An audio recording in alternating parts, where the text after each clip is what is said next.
Mr. Taylor, Yes, sir. often on your show, you reference the Austrian School of Economics.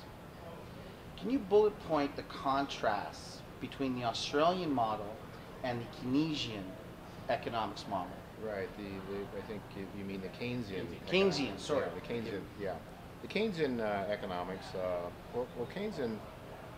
John Maynard Keynes in the 1930s out of England is basically, I think, if you really cut to the chase, he's more of a communist, more of a socialist, and he believes more government is better government. It's completely opposite to what the founders of the United States Constitution believed. The best government is the least government.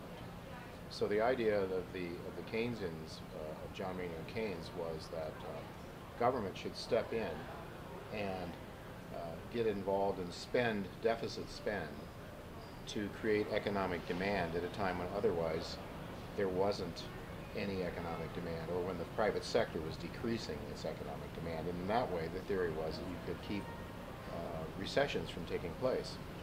Well, of course, we've been increasingly following Keynesian economics. Richard Nixon, the President of the United States, said we're all Keynesians now. That was back in the 1970s. So Keynesian economics is taught thoroughly in the universities, would be true in the United States. All the Western world is teaching this sort of socialist economics, which also is very much happy to have government spend to take care of people. So whether it's health care, whatever it is, almost from cradle to grave, Keynesian economics is really favorable towards not the individual, but towards the collective individual. So that individuals are not allowed to be who they are so much in a socialist society. By contrast, free market economics, Austrian economics, which I think is the purest free market economic school of thought, would have limited government, would be in tune with the founding fathers in the United States, and they would like to see, well, with limited government, maximum freedom for the individual, so that if you're able to keep the fruits of your labor, you are able to take that wealth and use it towards developing new products or enjoying life the way you choose to enjoy it. And that's really basically the difference. One is says that markets should allocate resources, and that the free markets, the Austrians believe that free markets will allocate scarce resources much more efficiently than government can. If you think about it, you go to like the Soviet Union, which was a command economy from the top, they would decide how many pairs of shoes should be made across the Soviet Union in one given year. Well, how can a handful of men sitting around a table, or women sitting around a table, decide how many pairs of shoes are going to be needed by an economy through the year? Well, the market takes care of that very easily by simultaneous decisions made by millions of people. And that is how markets allocate scarce resources. In the interest rates, for example, that the Federal Reserve sets now, how does the Federal Reserve know what the right interest rate is? They don't know. They're just guessing. And how do they know how much money is needed in the economy? Well, they don't know. They're just guessing. The founding fathers and the Austrian economists would want to see the market decide what money is. But we have what is called fiat money, which Keynes very much adhered to. And that is, the government declares that this note is money. And the government does not allow, and it created the central bank, the Federal Reserve, and in tune with the Federal Reserve, which, by the way, is not the government, is owned by a bunch of rich private bankers. Those guys decide what interest rates should be, and they create money out of nothing. And then that money is used to reallocate, not only to misallocate wealth, but to reallocate wealth from the people that produce it. I like to say the miners, the manufacturers, the farmers, the inventors, taking money from those people, taking wealth from those people, and sending it to Washington, to the politicians and the bankers, and I guess also very much the military-industrial complex, or the large corporate interest in America. Really, what is happening in the United States, and I think around the Western world without a doubt, is more fascist economics. So you just define fascism in its economic terms. It means powerful private interests working with government to shape the laws in their favor against other people. And that's what we have going on. I think it fits very well with Keynesian theory. Keynesian economics is very much in tune with that sort of dictatorship or totalitarian economic policies that take away from the individuals and take away the freedom of the individual, give it to the ruling elite, the powerful and the rich.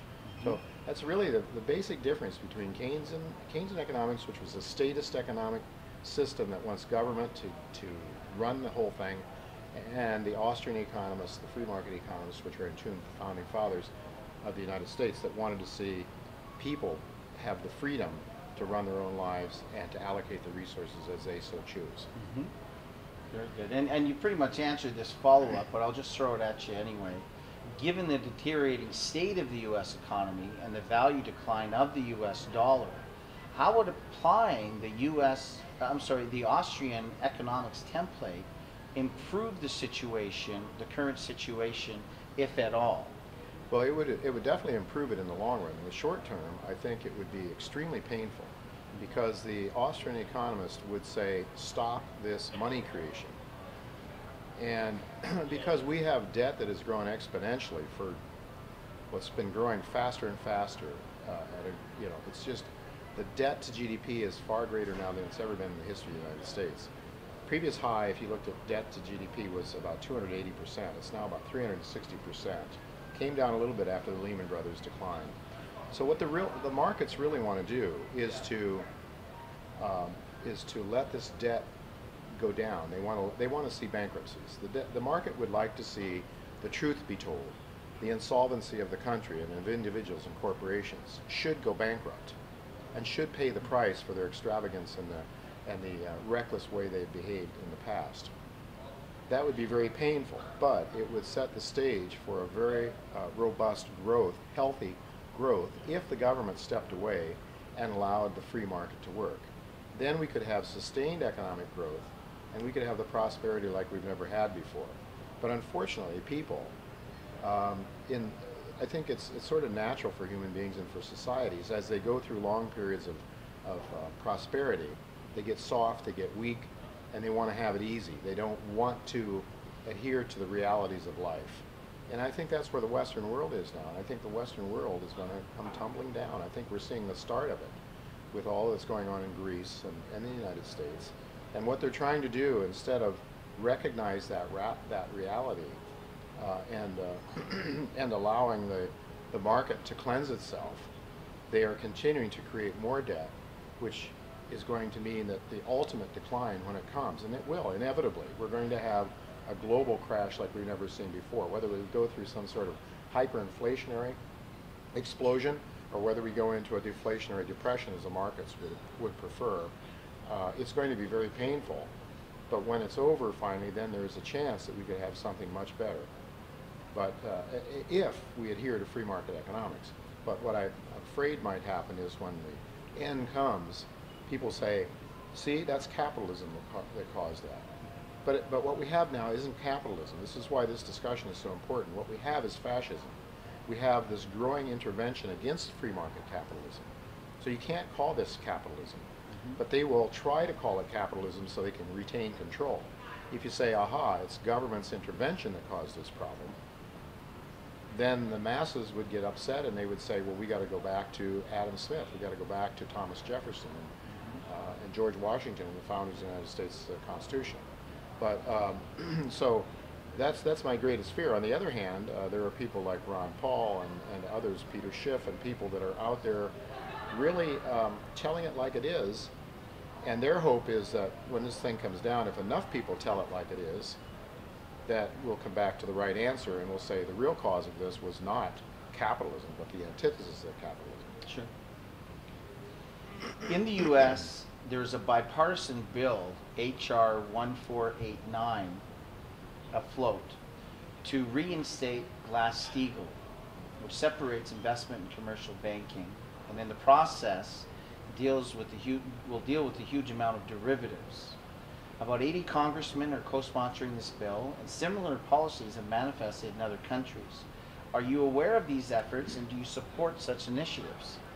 Yeah, I think the notion of going back to Glass-Steagall, in a way, makes sense. My preference would be to go back to free market economics, as we were discussing. But given the absence of that, if the federal government is going to if the federal government is going to guarantee deposits, bank deposits, as they do. I think it's $250,000 now for individuals, each account.